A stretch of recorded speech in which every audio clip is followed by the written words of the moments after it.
Hola a todos, muchas gracias por estar aquí y para acompañarme acá a reflexionar, nuevamente acá presente para desarrollar esta pregunta que probablemente tenga muchas formas de desarrollo y muchas formas también de buscar la reflexión en esta misma pregunta. Bien, por lo tanto, esto va a ser, como dije nuevamente, es un camino donde voy desarrollando las lecturas que he tenido durante la semana.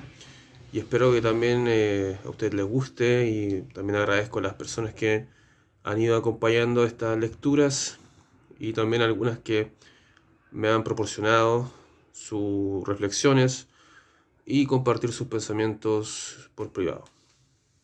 Así que eso, muchas gracias y salud. Bueno, seguimos. Vamos a seguir con Hegel y el librito ese, Fenomenología del Espíritu. Bueno, como bien sabemos, el idealismo trata sobre la primacía del yo sobre el no yo, o la primacía del yo, el pensamiento, sobre la materia. Y en ese sentido es la crítica que el mismo Marx desde el materialismo le hizo a Hegel, explica un poco lo que es el idealismo. Bien, así que el yo, el pensamiento, primacía por sobre la materia o por sobre lo que se conoce como una realidad, porque lo que conocemos como realidad se asume como algo abstracto, como algo pasivo, ¿bien? Como algo que no tiene una forma de modificación. Y eso es lo que justamente hacen actualmente muchos políticos que están en el poder, y de los dos lados, tanto de izquierda como de derecha, asumen una realidad en abstracto, ¿bien? Y lo que hay que comprender es que las realidades también se pueden modificar a través del pensamiento, porque está la actividad del ser pensante, que es una realidad, es la única forma que nosotros podemos cambiar la realidad, que es a través del pensamiento. Si no tuviéramos la facultad de poder tener este pensamiento, que es una cosa que también es activo, no podríamos tampoco tener una concepción distinta a lo que ya es, ¿bien? Y gracias justamente a este ya es que nosotros podemos a través del pensamiento, digo, ir poder criticando y también estando de acuerdo o en desacuerdo, de acuerdo a lo que nosotros estamos viviendo. Por eso no es abstracto y se asume como un absoluto. Bien, que considerar eso también. Bueno, entonces, pero vamos a ver lo que es la razón en Hegel. La razón siempre se asume como algo mío, como una individualidad, como algo singular, como algo abstracto, en donde lo mío tiene que tener una primacía respecto al otro, respecto a lo tuyo, ¿cierto? Entonces, la razón en ese sentido se transforma como algo individual, lo cual termina siendo negativo para la unidad en sí.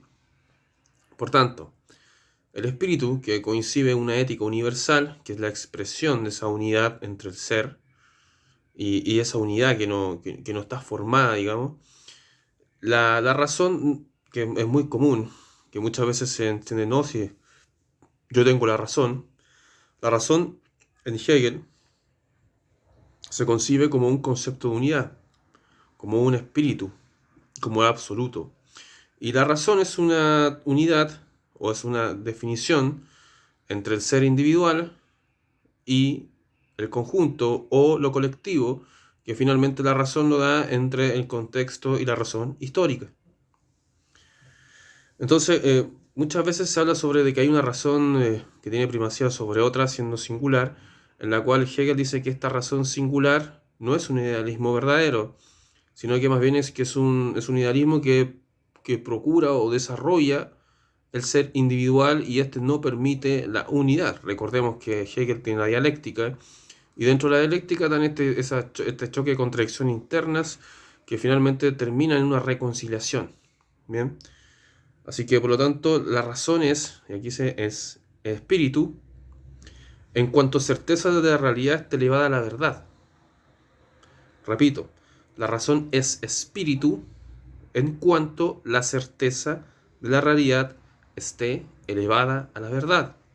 Acá hay unos conceptos o ideas que aquí Hegel habla sobre la certeza y la verdad. Por lo tanto, la razón vendría siendo la verdad en la práctica, digamos, que es la realidad termina siendo elevada a la verdad. La realidad tendría que ser la realidad mediante la certeza de la verdad. Y la razón que se observa, también habla Hegel, que es la unidad del yo y del ser. Y esta se manifiesta y se va comprendiendo en la conciencia y en la historia. La conciencia es individual, ¿cierto? Es el entendimiento, como habíamos visto en el video anterior. Pero esta tiene un desarrollo durante la historia, durante la época. Todas las conciencias individuales, de alguna u otra forma, con esas contradicciones que tienen entre sí, terminan finalmente reconciliándose entre ellas mismas a través de la historia para que esta conciencia entregue la razón. Es decir, en alguna época de la historia, dos conciencias particulares tuvieron una confrontación durante un siglo, la cual terminó después en algo objetivo en una época histórica. Y ante eso ya no hay una refutación. ¿Bien? Por lo menos hay un acuerdo, hay un consenso. Entonces, si estamos hablando de... y acá también, bueno, hablando sobre la misma razón que la conciencia individual, que es un activo en la historia, un primero activo, también después aparece la razón objetiva y la razón subjetiva. Como bien decíamos, que es muy común hablar sobre la razón de forma individual.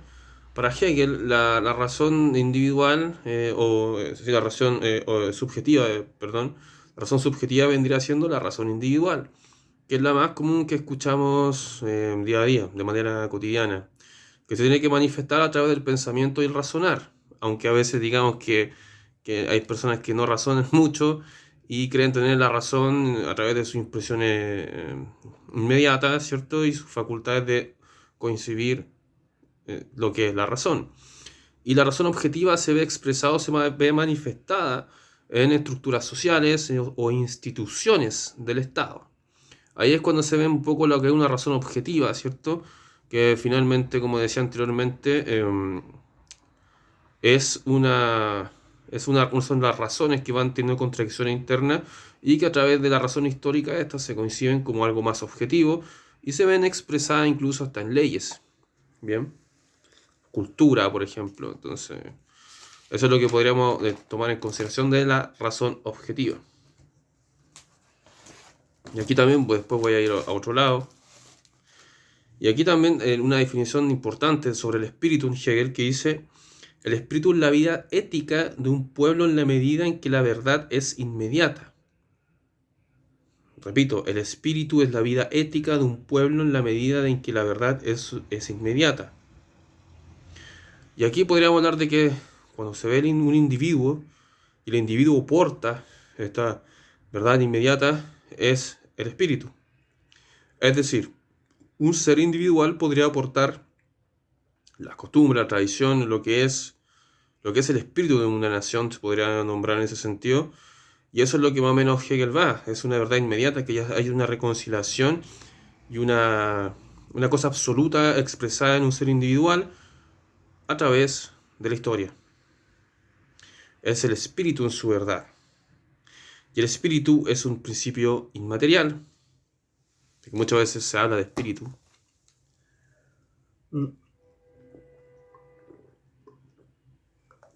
Relacionado con la muerte. O sea, el cuerpo físico se desprende de lo que le llaman alma. Y el espíritu es lo que trasciende después de la muerte. Y aquí vamos a ver qué creemos nosotros, si somos católicos, budistas, judíos, ateos. Hegel hablaba de la muerte que los seres se fundían en el infinito, por ejemplo, a pesar de que él fue luterano. Entonces, el espíritu es un principio inmaterial que da vida y anima a los seres vivos. Bueno, ya hemos hablado del espíritu subjetivo y objetivo, que se ve manifestado, como decíamos, en las estructuras sociales. Y el espíritu absoluto, que es la conciencia, porque todos tenemos una conciencia individual, se va reconciliando con la realidad, ¿cierto? Porque como digo nuevamente, se asume muchas veces que la realidad es abstracta, no es dinámica, es fija. Sin embargo, está la forma del pensar, la actividad del pensar, de la cual yo puedo llegar a la realidad, que es decir que es abstracta. Bien, por lo tanto, la actividad del pensar siempre está ahí. Y la mente individual como una realidad universal que se manifiesta y se desarrolla a través de la historia. El espíritu absoluto, se realiza entonces en una pluralidad, que son conciencias existentes, todos nosotros en el mundo, que finalmente terminan en una cosa pública, una esencia común. Todos tenemos una conciencia individual, pero se ve regida mediante unas leyes, por una conciencia común, por una moral, por una ética, por el arte, por la filosofía, por la religión. Muchas veces la conciencia común se puede ver expresada en la religión. Por ejemplo, Chile como un país cristiano católico se ve expresada una esencia común a través del espíritu, que muchas veces podemos tener una conciencia individual que es opuesta a la otra.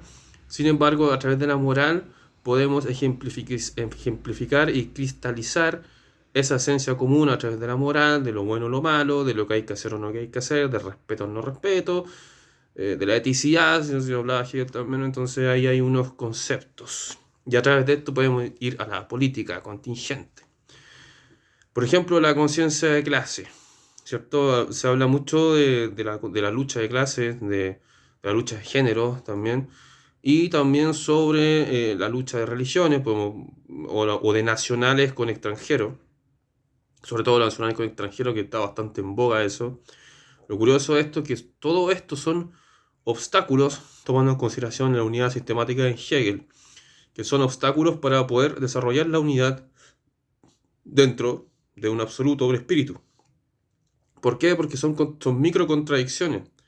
Entonces, todas estas microcontradicciones no permiten finalmente llevar este espíritu absoluto. Hay una contradicción constante en donde los gobiernos son los encargados un poco de dictaminar qué es lo que se debe o no pensar. Como digo nuevamente, está el tema derecha-izquierda, que son términos obsoletos, como ya hemos hablado, o no sé si he hablado en sus videos, pero bueno, que son términos obsoletos tomando en consideración un poco la actualidad, en donde el capitalismo, el consumismo, el progresismo van de la misma mano.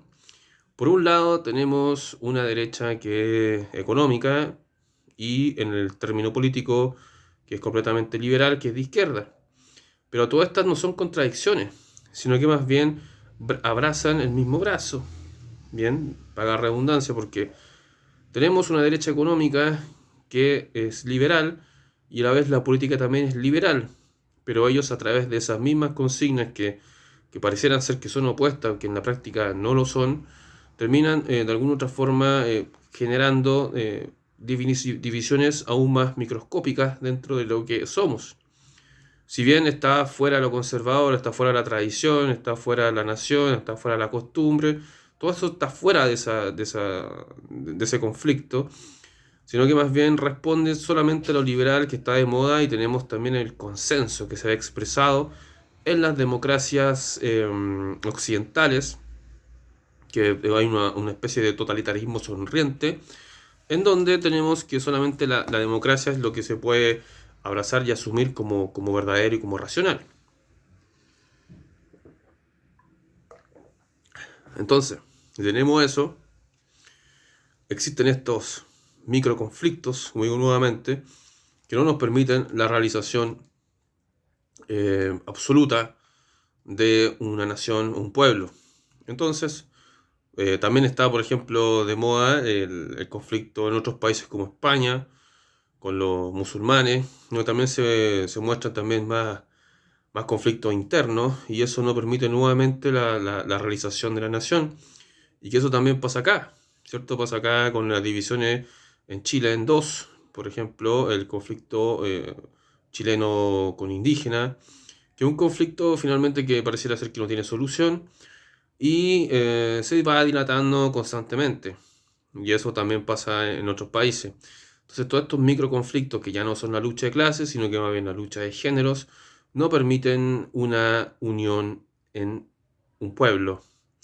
Esto también lo habló hay un filósofo actual italiano que se llama Diego Fusaro, que también es hegeliano, Y es interesante también tomar en consideración esos pensamientos que aparecen entre supuestas contradicciones que en términos permitirían un poco la realización de este absoluto, pero parece que no, ¿cierto? Porque mira, eh, tenemos incluso asumimos una realidad, que está todos estos factores creados como dije anteriormente, y quizás estoy equivocado, quizás hay un experto acá y me va a criticar, pero digámoslo de esta manera. Hegel lo que proponía era una unidad sistemática, el espíritu, una unión, una cosa moral, un cristianismo racionalizado y expresado en un Estado. Bien, esto lo podemos hablar de ejemplificar actualmente algo parecido a lo que estoy hablando. Estoy diciendo nuevamente que una comunidad tiene conflictos, eso es natural.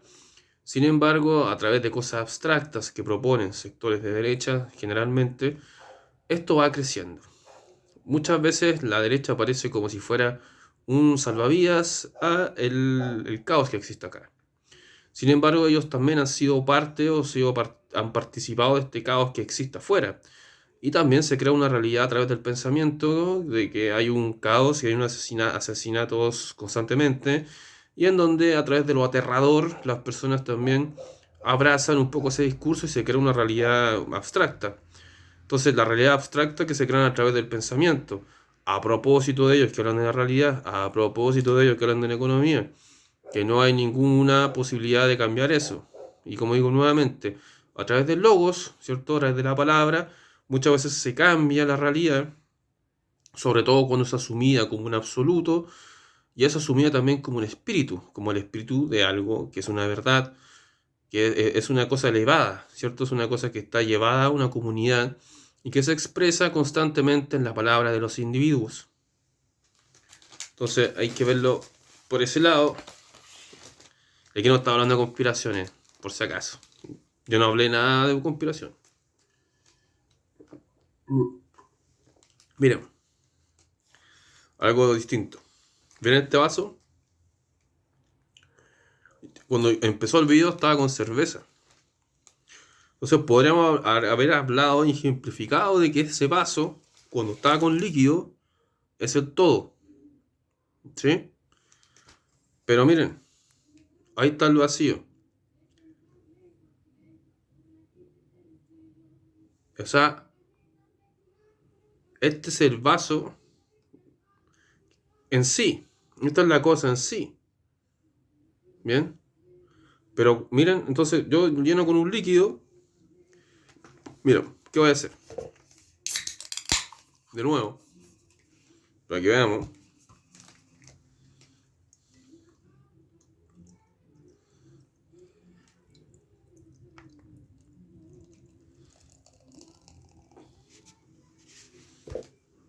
Ya.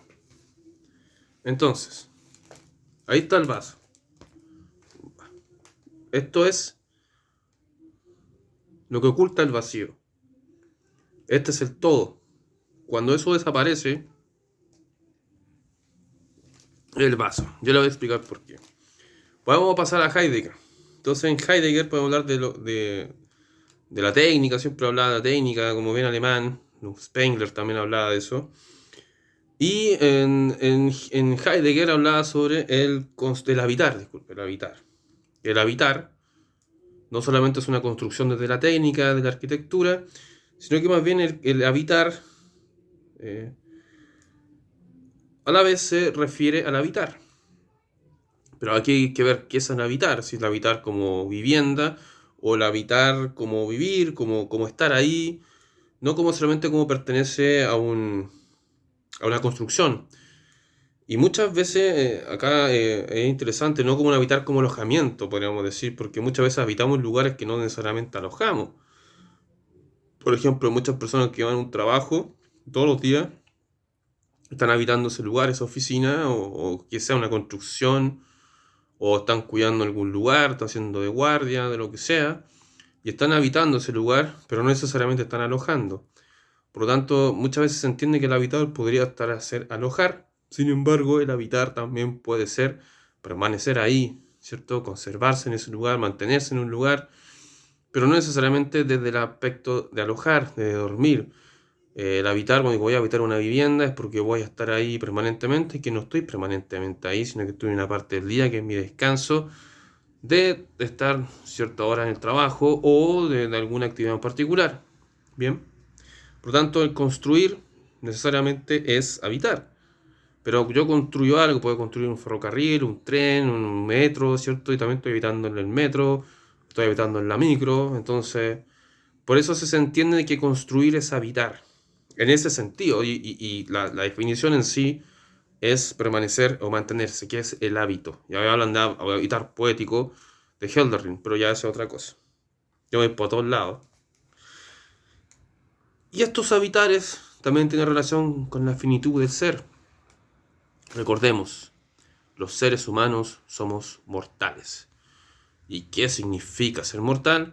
Que tengo el poder de morir, tengo el poder de dejar de ser, tengo el poder de ya no estar allá afuera, dejar de ser, dejar de existir, dejar de estar allá afuera y al mismo tiempo allá adentro. Me esfumo en la nada, en el vacío, me fundo en el infinito, ¿cierto? Ya no estoy ahí. Y podríamos decir que incluso los mortales pueden salvar la Tierra, según Heidegger, porque los mortales estamos ahí para liberar esos trozos de tierra, que les damos alguna liberación, les damos algún tipo de emancipación, porque ya no son pedazos inertes de tierra, sino que les damos vida y les damos forma de ser. Ahí es cuando los liberamos, les damos independencia, les damos autonomía a los pedazos de tierra, ¿cierto? Importante tener en consideración, ¿o no?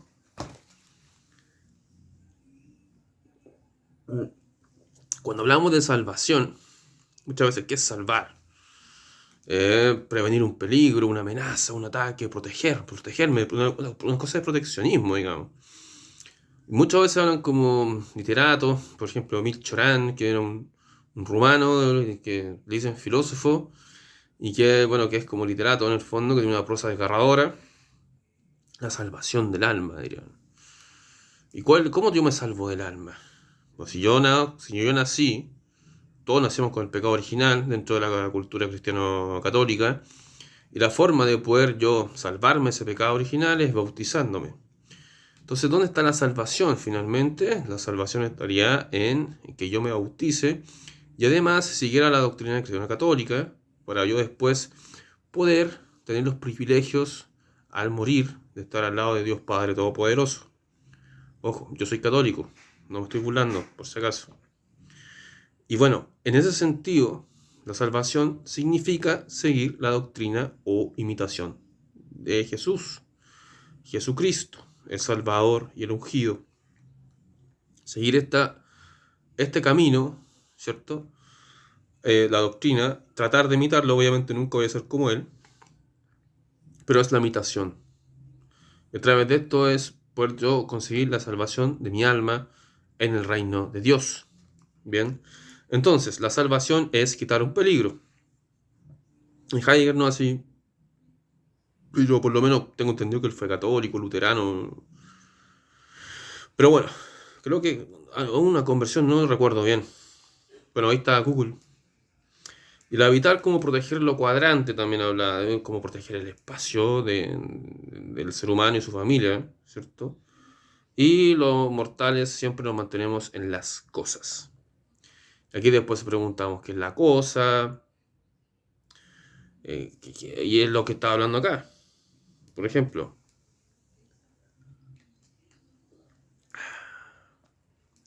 bueno, la cosa en sí, ¿qué es la cosa? Esto es una cosa en sí sin cerveza, porque no tiene ninguna función. Pero vayamos más allá. Actualmente somos esclavos de las cosas, pero algunas tienen funciones. Creemos que tienen funciones. Y por otro lado, estas cosas, como las cosas tecnológicas, nos permiten, en cierta medida, disminuir la distancia. Por ejemplo, lo que yo estoy haciendo ahora, un video comunicándome con seres que no sé quiénes son, incertidumbre, personas que pueden ser de otros países que nunca voy a conocer en mi vida, que en ese preciso momento estamos muy cercanos, pero estamos muy lejanos, ¿cierto? A la vez. Y pareciera ser que la técnica crea justamente una cercanía que no es tan cercana, porque finalmente lo que hace es una lejanía, eh, pequeña distancia, digamos. Entonces, si yo te tengo al frente en este video y tú me tenías al frente en otro, hay una pequeña distancia.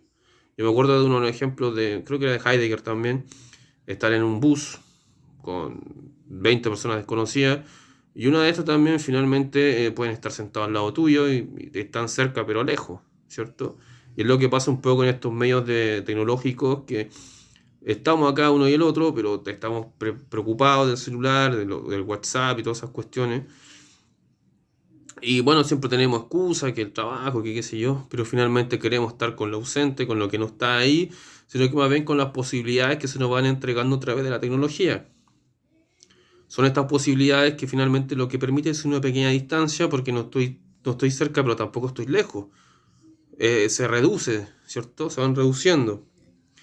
Y también con estas mismas cosas de tecnología, bueno, no todo es tan malo, podemos comprar en busca libre, podemos tener inteligencia artificial y crear monitos bonitos, o sea, cambiar nuestra apariencia, qué sé yo. Podemos crear un monito Dragon Ball Z, los videojuegos. Y bueno, ¿qué pasa acá?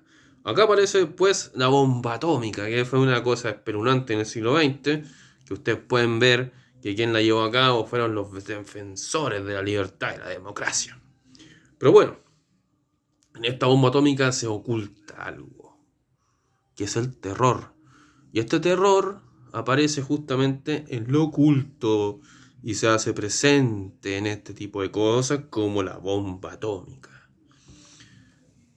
¿Quién más vende?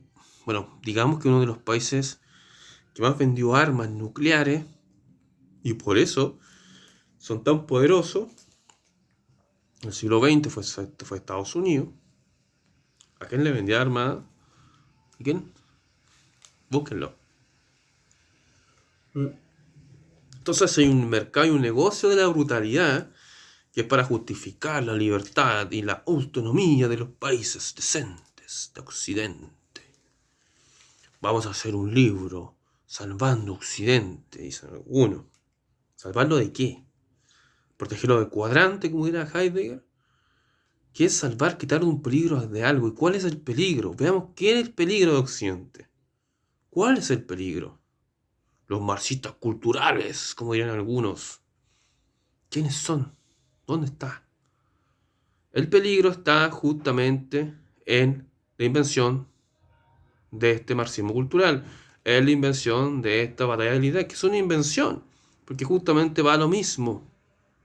Es un eterno retorno y no hay una forma de escapar. Si aquí no me interesa si es liberal clásico o no, me da lo mismo eso a mí. Da lo mismo que sea liberal clásico. El liberalismo es liberalismo nomás. Así de sencillo. Y no hay marxismo tampoco. Es curioso eso, que hay antimarxistas actualmente y antifascistas o antinacionalsocialistas. ¿Cómo uno puede ser algo de lo que no está? Yo no veo marxista, no hay Unión Soviética, no está Yugoslavia, no, qué sé yo. Y antifascista, ¿y qué pasó con Italia? Yo no veo a Mussolini vivo. ¿Ustedes lo ven vivo? ¿Ven a Hitler vivo? ¿No? Curioso esto. Pero se puede ser anti algo en la presencia, en este presente, cuando no está. Estamos pensando de una forma religiosa, en que podemos estar en contra de lo que ya no está, lo que ya no está presente y lo que ya no está afuera. Incluso la misma categoría que utilizamos para poder definir la actualidad es incorrecta.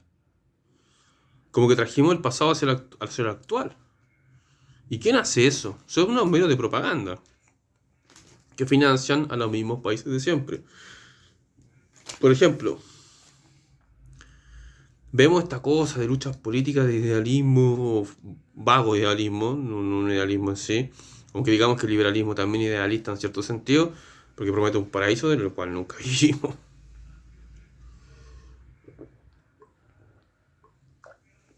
Y el todo. Entonces,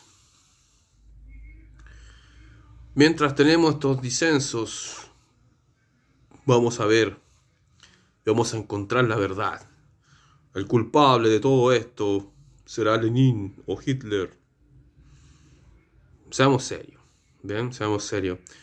Hay unas discusiones que son muy pobres y también hay luchas también entre la homosexualidad y el heterosexual, entre el ser exitoso y el obrero, el mediocre, ¿cómo lo quieran llamar ustedes? Cuando el mediocre es la persona, como dijo José Ingenieros, que finalmente no tiene ningún sitio de existencia más que no genera ingreso, sino que más bien tiene una rentabilidad o recibe alguna utilidad, y no genera riqueza tampoco, sino que más bien cree que produce para una empresa que transforma sus recursos, que transforma los recursos, porque eso es lo que es el capitalismo, que es transformar un recurso, ¿cierto? Pero bien, no vamos a entrar más allá, estoy yendo por todos lados, pero eso es lo importante de estos videos, es buscar en lo que es el ser, no es algo y ya llevo más de media hora, así que bueno, pregúntense todo esto y yo me estoy preguntando todos los días qué es la muerte, constantemente. La muerte te está detrás tuyo, te está persiguiendo todos los días, porque somos seres que estamos venciendo la muerte constantemente, todos los días, días a día. Y eso se trata de la existencia en cierta medida, es resistir ante la incertidumbre. Bueno, muchas gracias por ver y ante todo también quería dedicarle este video a mi querida abuela que falleció hace un poquito más de un mes atrás y que también tengo un escrito o recité unas palabras en su tumba, digamos. Así que se lo dedico a mi mami y gracias a ella también he podido hacer estas cosas. Una vez más, esto también es parte de la misma existencia, en donde uno también, por lo menos en mi caso, me veo ensimismado y de esta forma también desarrollar el pensamiento más hondo que la idea de estos videos y también ir compartiendo mis lecturas con ustedes, a las personas que me ven, que no son muchas, son pocas, pero en realidad lo que me interesa es que las personas que quienes ven y que sean pocas, muchas veces me dan sus impresiones. Y eso para mí es una cosa gratificante. Así que muchas gracias por ver. Nos vemos la próxima. Y estamos reflexionando. Si hablé de puras estupideces, coméntenlo. No hay problema.